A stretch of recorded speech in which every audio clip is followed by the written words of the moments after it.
제2부 21장 1. 위험하긴 하지만 잘만 하면 성공으로 끝날 수 있는 인간사도 서둘러 하다 보면 꼬일 대로 꼬이기 마련이다. 사람들은 성급하게 굴다가 실수하는 일이 많다. 어렵고 까다로운 일을 제대로 해내려면 먼저 성취해야 할 목적을 살펴보아야 한다. 그런 다음 일단 그 목적이 바람직하다는 생각이 들면 그것을 완전히 잊고 오직 수단에만 집중해야 한다. 이렇게 하면 걱정이나 조급증이나 두려움 때문에 일을 그르치지는 않을 것이다. 그런데 이런 사실을 아는 사람은 아주 드물다. 케이트가 그렇게 깜짝같이 일을 처리할 수 있었던 것은 그녀가 그것을 배웠거나 날 때부터 그런 지식을 알고 있었기 때문이 아닐까? 케이트는 절대로 일을 서두르는 법이 없었다.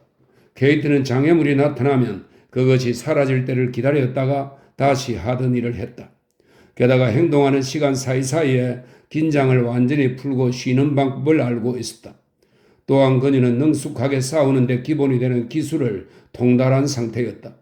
상대방을 힘들게 해 제풀에 나가 떨어지게 만들고 상대방의 강점을 이용해 허를 찌르는 것이다.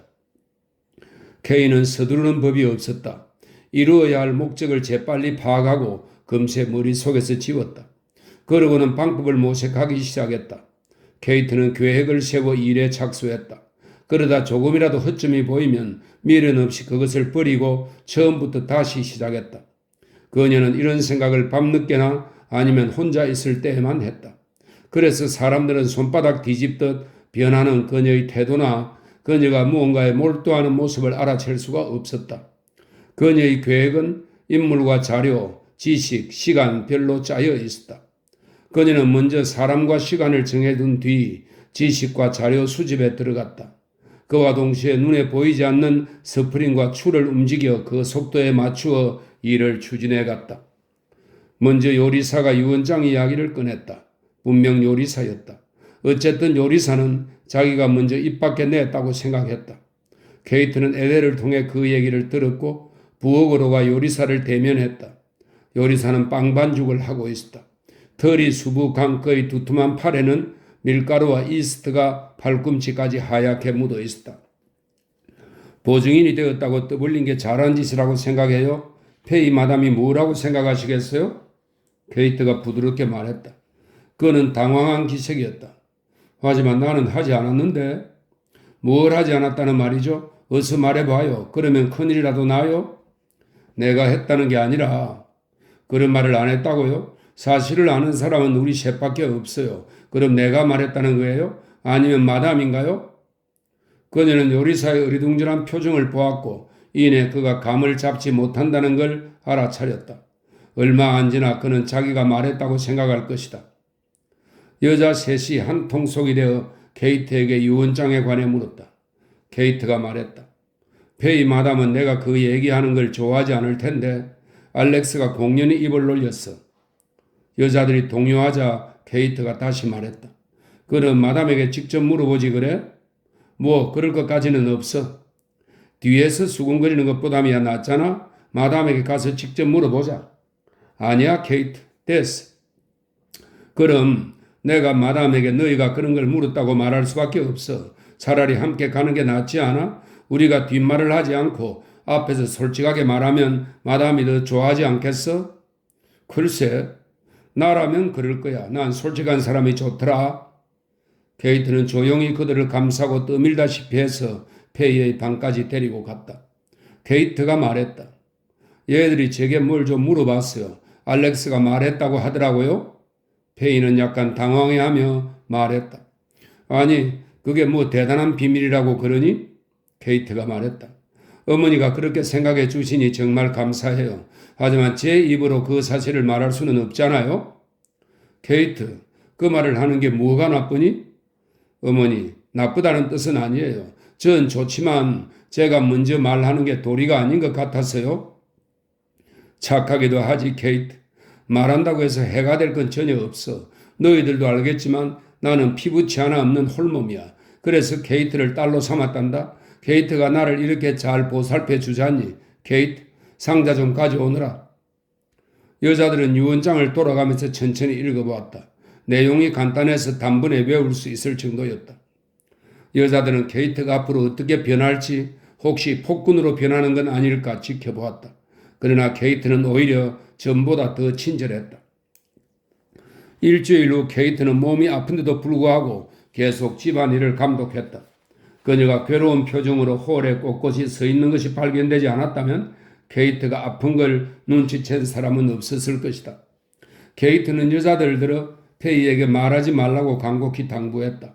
그러나 여자들은 오히려 화를 냈고 페이는 케이트를 억지로 자리에 눕히고 의사 와일드를 불렀다. 와일드는 마음씨가 좋은 데다 아주 유능한 의사였다. 그는 케이트의 혓바닥을 살펴보고 맥을 짚었다. 그리고는 몇 가지 개인적인 질문을 하더니 자기의 아랫입술을 톡톡 두드렸다. 이곳인가요? 의사는 그렇게 묻고 케이트의 덩허리를 약간 눌러보았다. 아니에요. 여기가 아파요? 그러면 신장을 씻어내야 할 것 같군요. 와일드는 노란색, 초록색, 빨간색 알약을 차례로 먹으라고 지시했다. 약은 효과가 있었다. 케이트는 약간 열이 올랐다. 그녀는 페이에게 말했다. 병원에 좀 다녀와야겠어요? 의사들은 여기로 오라고 할게. 고작 알약 몇 개 가져오라고요? 괜찮아요. 아침에 병원에 다녀올게요. 2. 와일드는 정직하고 선량한 사람이었다. 의사는 오매는 유황이 최고라고 입버릇처럼 말했다. 그는 근성근성 환자를 돌보는 의사가 아니었다. 많은 시골 의사들과 마찬가지로 와일드는 마을의 종합병원장이자 목사였으며 정신과 상담까지 하고 있었다. 그는 살리나스 주민의 비밀과 약점 그리고 용감한 행적까지 거의 다 알고 있었다. 그는 사람의 죽음을 가볍게 받아들이는 법이 없었다. 환자가 죽으면 늘 죄책감을 느꼈고 자신의 무능함을 탓하며 절망했다. 그는 대범한 사람이 아니었기 때문에 수술은 다른 방법이 없는 불가피한 경우에만 했다. 약국이 생겨 의사들은 좀 편해졌다. 그러나 와일드는 자기 약국을 두고 직접 조제를 하는 몇 안 되는 의사 중 하나였다. 수년 동안 과로를 한 데다 잠을 제대로 자지 못해 그는 좀 멍하고 다른 곳에 정신을 둔 사람 같았다.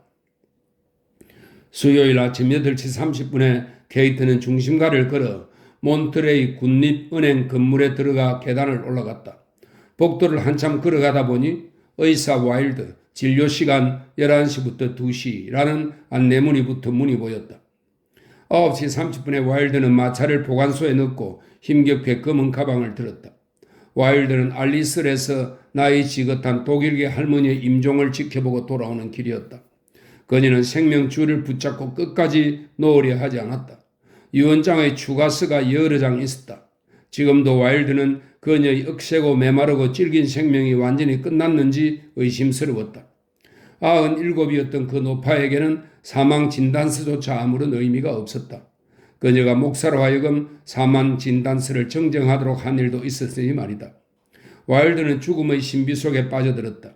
어제는 키가 185cm나 되는 황소처럼 힘이 세고 400에이크의 땅도 있고 대가족을 거느린 가장이었던 37살의 앨런 데이가 비를 맞고 사흘 동안 열이 오르다가 급기야는 폐렴에 걸려 죽고 말았다. 와일드는 이런 것이야말로 정말 알 수 없는 일이라고 생각했다. 눈꺼풀이 무거웠다. 그는 복통 환자들이 오기 전에 목욕을 하고 목이나 축여야겠다고 생각했다.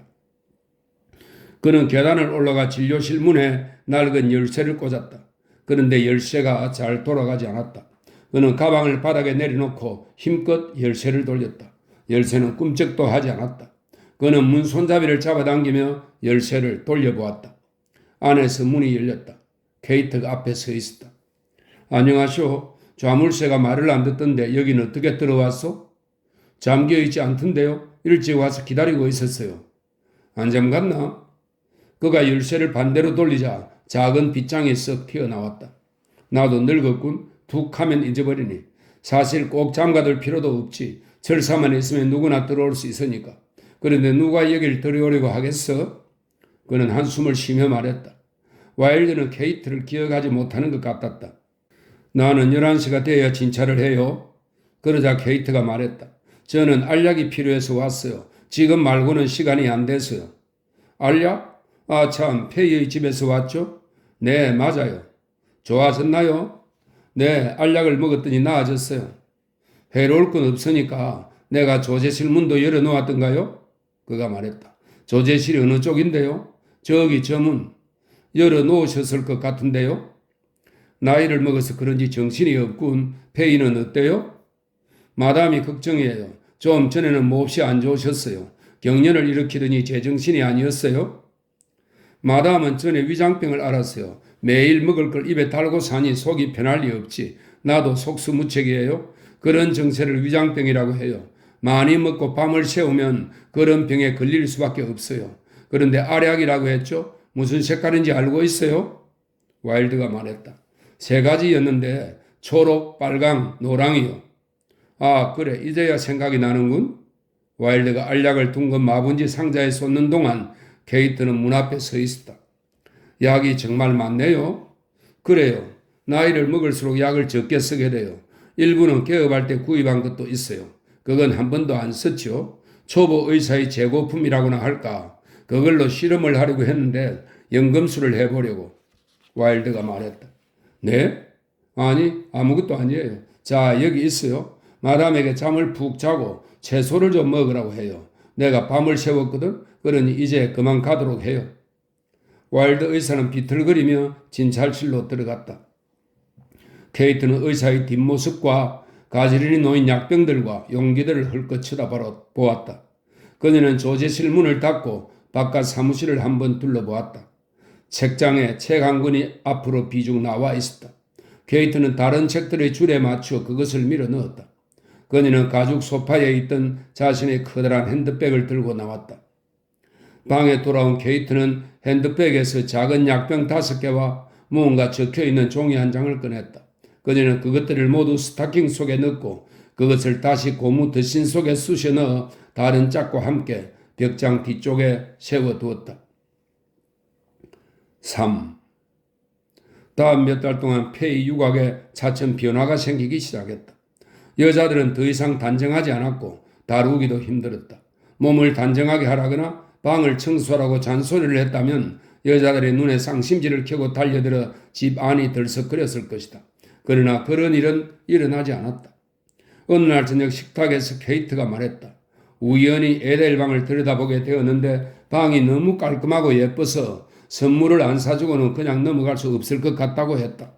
에델은 그 자리에서 선물 꾸러미를 풀어보았다. 커다란 독일제 호이트 향수였다. 오랫동안 달콤한 향을 음미해도 좋을 만큼 많은 분량이었다. 에델은 무척 기뻤다. 그러면서 내심 침대 밑에 쑤시는 더러운 옷을 케이트가 못 보았기를 바랐다. 저녁 식사를 끝낸 뒤 에델은 침대 밑에 넣어둔 더러운 옷을 끄집어냈다. 뿐만 아니라 방바닥을 닦고 구석에 있는 거미줄까지 다 걷어냈다. 어느 날 오후 케이트는 그레이스가 유난히도 이뻐 보인다면서 자기가 달고 있던 나비 모양의 모조 다이아몬드 핀을 그녀에게 주었다. 그레이스는 쏜살같이 방으로 달려가서 그 핀과 어울릴 만한 깨끗한 브라우스로 갈아입었다. 부엌에 있는 알렉스는 늘 욕만 먹었는데 이젠 비스킷을 굽는 데는 경지에 이르렀다는 칭찬을 받았다. 그는 요리란 배워 살 수 있는 일이 아님을 터득했다. 감각을 익혀야 하는 일이었다. 코트나이는 자기를 싫어하는 사람이 아무도 없다는 걸 깨달았다. 성의 없이 피아노를 두드리는 일도 차츰 없어졌다. 그가 케이트에게 말했다. 참 이상해요. 옛날 생각을 하면 어떤 곡이 떠오르니 말이에요? 그게 어떤 곡이에요? 그녀가 물었다. 이거요. 그는 케이트에게 피아노 연주를 해주었다. 아, 아름다운데요? 무슨 곡이죠? 그녀가 말했다. 글쎄, 잘 모르겠어요. 아마 쇼팽 곡일 거예요. 악보를 볼 수 있다면 얼마나 좋을까요? 그는 자기가 장님이 된 사연을 케이트에게 들려주었다. 아무에게도 털어놓은 적이 없는 정말 끔찍한 이야기였다. 그 토요일 밤에 코트나이는 피아노 줄에서 체인을 떼어내고 아침에 생각이 나서 연습했던 곡을 연주했다. 코트나이는 그 곡이 베토벤의 월광이라고 생각했다. 에델은 그 소리를 듣고 달빛이 느껴지는 것 같다고 하더니 가사를 아느냐고 물었다. 가사는 없어요. 코트나이가 말했다. 토요일 밤을 위해 곤잘레스에서 온 오스카 트립이 그의 피아노 연주를 듣고 말했다. 가사가 있어야겠어요. 아주 멋져요. 어느 날 밤 페이의 집에 있는 사람들은 모두 선물을 받았다. 페이의 집이 군 전체에서 가장 훌륭하고 깨끗한 최고의 집으로 소문이 났기 때문이었다. 그것은 누구의 덕인가? 물론 그 집 여자들 덕분이었다. 그들은 지금껏 한 번도 맛보지 못한 근사한 스튜를 먹었다. 알렉스는 부엌으로 돌아가 부끄러워하며 손으로 계속 눈을 닦았다. 그는 다음번에는 건포도가 든 푸딩을 만들어서 여러 사람을 놀라게 해주어야겠다고 생각했다. 조지아는 매일 오전 10시에 일어나 코튼 아이에게 피아노 교습을 받았다. 그녀의 손톱은 깨끗했다. 그레이스는 어느 일요일 오전 11시 미사에 다녀와서 트리시에게 말했다. 난 이제 청년으로선 집어치우고 결혼이나 할까 해. 어때? 상상이 가니? 그럼 좋지. 제인이네 여자들이 우리 페이 마담의 생일 케이크를 먹으러 왔다가 아주 깜짝 놀랐지 뭐야. 그 애들이 페이네 집이 이렇고 저렇고 계속 그 얘기만 하고 있어. 그래서 제니 속이 말이 아니래. 트릭시가 말했다. 오늘 아침 흑판에 적혀있는 득점표 봤니? 당연히 봤지. 일주일에 87명이야. 휴일도 없는데 제니나 니그들을 경쟁을 해보라지. 휴일이 없다니. 지금 사순절이라는 걸 잊었니? 제니의 집은 손님 하나 없을걸? 페이는 병을 앓고 악몽을 꾼 뒤로 말수가 적어지고 침울해졌다. 케이트는 자기가 주목받고 있다는 것을 알았지만 그건 어쩔 수 없었다. 그녀는 상자에 두루마리 서류가 아직 들어있는지 그리고 여자들이 모두 그것을 보거나 그 내용을 들었는지 확인했다. 어느 날 오후 케이트가 노크를 하고 방으로 들어가자 페이는 혼자 카드 놀이를 하다가 고개를 들었다. 어머니 좀 어떠세요? 이젠 좋아졌다. 페이의 눈빛은 무언가를 숨기는 것 같았다. 그러나 그녀는 그다지 현명한 여자가 아니었다. 케이트, 난 유럽에 가고 싶구나. 정말 멋지겠어요? 그리고 어머니는 그럴 여유도 있으니 이제 인생을 즐기셔야죠. 혼자는 싫다. 너와 함께 가고 싶어. 케이트는 놀라서 그녀를 바라보았다. 저요? 저를 데리고 가신다고요? 그럼 안 될 건 또 뭐 있니? 어머니 너무 감사해요. 언제쯤 갈 수 있는 거예요? 너도 가고 싶은 거지? 언제나 꿈꿔오던 일이에요. 언제 가죠? 빨리 가요. 페이의 눈에서 의심의 기색이 사라지고 얼굴의 긴장이 풀렸다. 내년 여름쯤 갈까? 다음 여름으로 계획을 잡자 케이트. 페이가 말했다. 네 어머니. 너 지금 손님은 안 받지? 그럼요. 어머니가 저를 이렇게 잘 보살펴 주시는데요 뭐. 페이는 천천히 카드를 모아 정리한 뒤 탁자 서랍에 넣었다. 케이트는 의자를 그녀 가까이 끌어다 놓고 앉으며 말했다. 어머니께 상의할 일이 있어요. 뭔데 그러니? 어머니를 좀 도와드리려고요. 일은 너가 다 알아서 하고 있는데 뭘 상의한다는 거지? 알고 계시겠지만 생활비 중에서 식비가 가장 많이 들어요. 겨울에는 더 많이 들고요. 그건 그렇지. 지금은 과일과 채소를 한 상자에 25센트면 살 수 있어요. 그런데 겨울이 되면 통조림 복숭아와 통조림 완두콩을 얼마나 비싸게 사는 줄 아시죠? 앞으로 저장을 하자는 얘기니? 네, 못할 것도 없잖아요. 그런데 알렉스가 뭐라고 할까? 어머니, 믿지 못하겠다면 직접 가서 물어보세요. 그 얘기는 알렉스가 먼저 꺼냈어요. 설마, 정말이에요. 맹세해요. 피려먹을. 이런 미안하구나. 말이 헛나갔네. 부엌은 통조림 공장으로 변했고 집에 있는 여자들은 모두 그 일을 도왔다. 알렉스는 통조림 만드는 일을 정말로 자기가 해낸 생각이라고 믿었다. 그걸 증명해 주듯 그 계절이 끝날 무렵 알렉스는 뒷면에 자신의 이름이 새긴 은시계를 받았다. 보통 페이와 케이트는 식당의 긴 식탁에서 저녁 식사를 했다. 그러나 알렉스가 쉬는 일요일 밤이면 여자들은 두툼한 샌드위치로 저녁을 때웠다.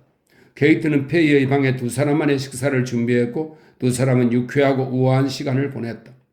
그때는 정성이 가득 들어간 특별하고 훌륭한 음식, 이를테면 푸아그라나 샐러드, 큰 길 건너편의 랭스 빵집에서 사온 케이크가 준비되었다. 식당에는 하얀 유포와 종이 냅킨 대신에 식탁에는 하얀 비단 테이블볼을 깔고 린넨 냅킨을 놓았다. 촛불을 밝히고 살리나스에서는 보기 힘든 꽃병까지 구비하고 나면 제법 파티 기분이 났다. 케이트는 밖에서 꺾은 들꽃으로 예쁘게 꽃꽂이를 해두었다. 페이는 이렇게 말하곤 했다. 케이트는 어쩜 그렇게 재주가 많니? 못하는 일도 없고 뭐든지 잘 써먹을 줄 안다니까. 우리는 유럽에 갈 거야. 그런데 케이트가 프랑스를 할 줄 안다지 뭐니? 글쎄 프랑스를 한단다. 그 애와 단둘이 있을 때 프랑스를 좀 해보라고 하렴. 요즘은 그 애가 나한테 프랑스를 가르치고 있어. 너는 프랑스로 빵을 뭐라고 하는지 아니? 페이는 즐거운 시간을 보내고 있었다. 케이트는 끊임없이 계획을 짜서 그녀를 흥분시켰다. 4. 10월 14일 일요일 첫 야생 오리떼가 거대한 쐐기 모양을 이루며 남쪽을 향해 살리나스 상공을 날아갔다. 페이는 그 광경을 창문을 통해 내다보고 있었다. 그녀는 평소처럼 저녁 식사 전에 케이트가 들어오자 자기가 본 것을 말해 주었다. 겨울이 올 모양이다. 알렉스한테 난로를 준비하라고 일러야겠다. 어머니 강장제를 드시겠어요? 그래, 내가 잘 보살펴 주니 내가 자꾸 게을러지는구나. 전 어머니 시중 드는 게 좋은걸요? 그녀는 리디아 핑캄의 식물 합성제를 서랍에서 꺼내 손에 쥐고 불빛에 비춰보았다. 별로 많지가 않네요. 더 구해와야겠어요? 옷장에 12병을 두었으니까 지금은 3병이 남아있을 거야. 케이트는 유리잔을 들어 올렸다. 파리가 빠졌어요. 가서 닦고 올게요. 그녀는 부엌에서 유리잔을 닦았다. 그리고 주머니에서 안약을 넣을 때 쓰는 점암기를 꺼냈다. 점암기 입구는 석유통 주둥이를 막듯 작은 감자 조각으로 막혀 있었다. 그녀는 맑은 액체 2-3방울을 조심스럽게 잔에 떨어뜨렸다. 그것은 마전자에서 추출한, 이 마전자는 눅스 보미카라는 경과의 씨앗이던 맹독성 알칼로이드입니다. 중추신경 흥분제로 쓰는 것이라 하네요. 그것은 마전자에서 추출한 맹독성 농축 용액이었다. 그녀는 페이의 방으로 돌아가서 잔에 식물 합성제 3숟가락을 넣고 저었다. 페이는 강장제를 마시고는 혀로 입술을 핥았다. 맛이 쓰구나. 그녀가 말했다. 그래요? 제가 맛 좀 볼게요. 케이트는 한 숟가락 떠마시고는 얼굴을 찡그렸다. 그러네요. 너무 오래 보관한 것 같아요. 내다 버려야겠어요. 정말 써요. 물 한 잔 갖다 드릴게요. 저녁 식사를 하는 동안 페이의 얼굴이 붉게 달아올라 있었다. 그녀는 식사를 하다 말고 무언가에 귀를 기울이고 있는 것 같았다. 왜 그러세요, 어머니? 무슨 일이에요? 케이트가 물었다. 페이는 주위를 딴 데로 돌리려 하는 것 같았다. 나도 모르겠다. 심장이 두근거리는 것 같아. 갑자기 두려운 마음이 들고 심장이 마구 뛰는구나. 방까지 모셔다 드릴까요? 아니야, 지금은 괜찮아. 그레이스는 포크를 내려다 놓았다. 얼굴이 너무 붉어요. 케이트가 말했다. 걱정되는군요. 의사 와일드에게 진찰을 받아야겠어요? 아니야, 지금은 괜찮아. 겁이 나요. 전에도 그러신 적이 있으세요? 케이트가 말했다. 가끔씩 숨이 가쁘긴 하지. 너무 살이 쪄서 그럴 거야. 페이는 토요일 저녁 내내 몸이 좋지 않았다. 케이트는 10시쯤 페이를 설득해 잠자리에 들게 했다. 케이트는 몇 번이나 페이의 방안을 들여다보았고 마침내 그녀가 잠든 것을 확인했다. 다음날 페이는 몸이 좀 나아 보였다. 숨이 좀 가쁠 뿐이야. 페이가 말했다. 어머니를 위해 환자용 식사를 하기로 했어요. 케이트가 말했다. 제가 어머니를 위해서 닭고기 수프를 준비했어요. 어머니가 좋아하는 기름과 식초를 친 완두콩 샐러드를 먹고 차를 한 잔 마실 거예요? 나 아주 거뜬해. 괜히 하는 말이 아니야. 식사를 가볍게 하면 누구에게나 좋아요. 간밤에 어머니 때문에 얼마나 놀랐는지 몰라요. 심장병으로 돌아가신 아주머니가 한 분 계셨거든요. 그 생각이 나서. 나는 지금껏 심장병을 앓은 적이 없다. 계단을 올라갈 때 약간 숨이 차는 정도야. 케이트는 부엌에서 쟁반 2개에다 저녁을 차렸다. 그녀는 컵으로 프렌치 드레싱의 양을 재어 완두콩 샐러드에 부었다. 페이의 접시에는 그녀가 제일 좋아하는 컵을 올려놓고 수프는 스토브에 얹어 데웠다. 그러고는 마지막으로 호주머니에서 점한기를 꺼내 파두 기름을, 파두는 지손이 풀목 대극과의 상록 교목입니다. 한방에서는 그 씨를 채취해 약재로 쓰는데 기름에 강력한 독성이 있다고 설명하고 있습니다. 파두 기름을 완두콩에 2방울 떨어뜨리고 휘저었다. 그리고 그녀는 자기 방으로 가서 작은 병에 든 자극성 완화제인 카스카라 사그라다를 삼키고 서둘러 부엌으로 돌아왔다. 그녀는 뜨거운 수프를 컵에 붓고 차 주전자에 끓는 물을 채워 쟁반을 들고 페이의 방으로 갔다. 배는 안 고픈데 수프 냄새가 좋구나. 아주머니를 위해 특별 샐러드 드레싱으로 만들었어요. 옛 요리법대로 로즈마리와 라임을 섞어 만들었어요. 맛이 어떤지 드셔보세요. 아, 맛있구나. 대체 너가 못하는 게 뭐니?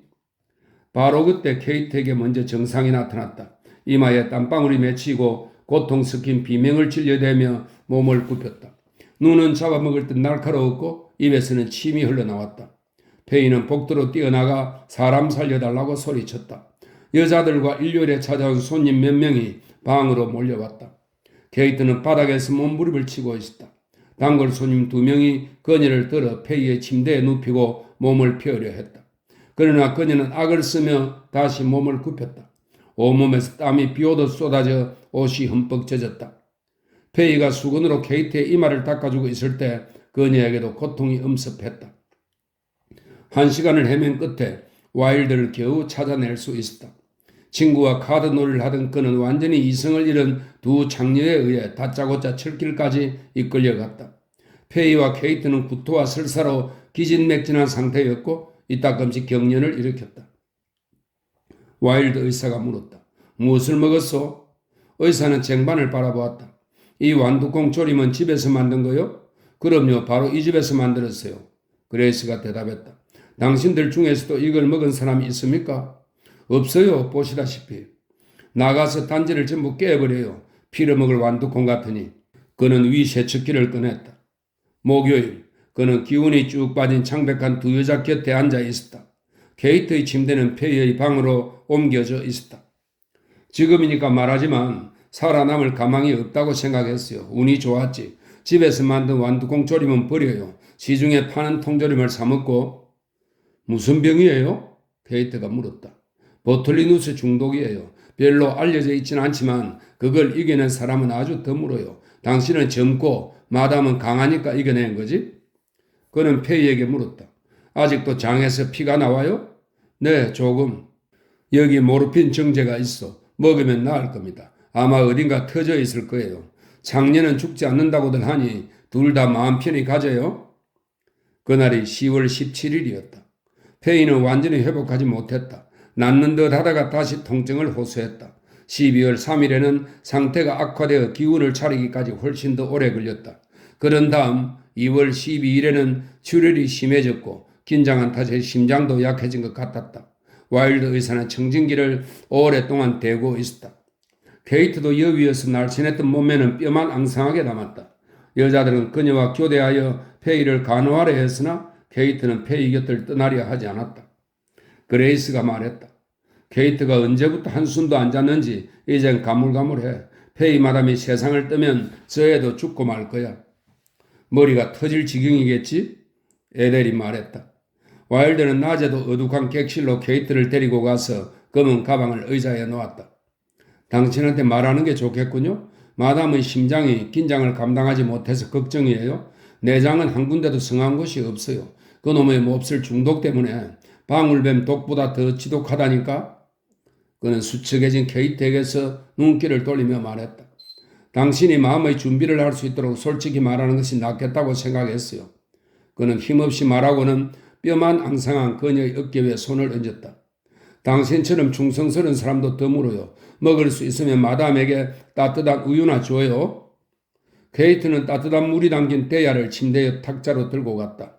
트릭시가 들여다보았을 때 케이트는 질 좋은 린넨 냅킨으로 페이를 씻겨주고 있었다. 그런 다음 그녀는 부드러운 황금빛 머리카락을 빗겨서 따아주었다. 페이의 피부는 오그라들어 턱과 두개골에 붙어 있었으며 눈은 휑하니 초점이 없었다. 그녀가 말을 하려고 애쓰자 케이트가 말했다. 쉿, 기운 빠져요. 힘을 아끼세요. 그녀는 부엌에 가서 우유 한 잔을 가지고 와 침대 옆에 있는 탁자 위에 올려놓았다. 그녀는 주머니에서 작은 병 2개를 꺼내 각 병에 있는 내용물을 조금씩 저만기로 빨아들였다. 어머니, 입을 벌리세요. 이건 새약이에요. 자, 마음 단단히 잡수세요. 맛이 아주 이상할 거예요. 그녀는 액체를 페이에 혀 깊숙이 짜놓은 다음 쓴맛이 가시도록 그녀의 머리를 받쳐들고 우유를 먹였다. 이제 쉬세요. 조금 있다가 다시 올게요. 케이는 방에서 조용히 빠져나왔다. 부엌은 어두웠다. 그녀는 바깥문을 열고 나와 잡초 위를 걸어 뒤쪽으로 갔다. 땅은 봄비로 축축했다. 그녀는 뾰족한 막대기로 집 뒤에 있는 땅에 작은 구멍을 팠다. 그리고 그 안에 작고 가느다란 유리병 몇 개와 점안기 한 개를 떨어뜨렸다. 그런 다음 막대기로 유리병을 잘게 부셔버리고 흙으로 덮었다. 케이트가 집으로 돌아올 때는 비가 내리고 있었다. 처음 얼마 동안 사람들은 케이트가 자해할 수 없도록 붙들어 매야 했다. 케이트는 처음엔 난폭하게 행동하다가 곧 망년자실한 채 침울한 상태에 빠졌다. 그녀는 한참이 지났어야 건강을 회복했다. 그리고 유수에 대해서는 까맣게 잊고 있었다. 나중에 그것을 기억해낸 사람은 트릭시였다.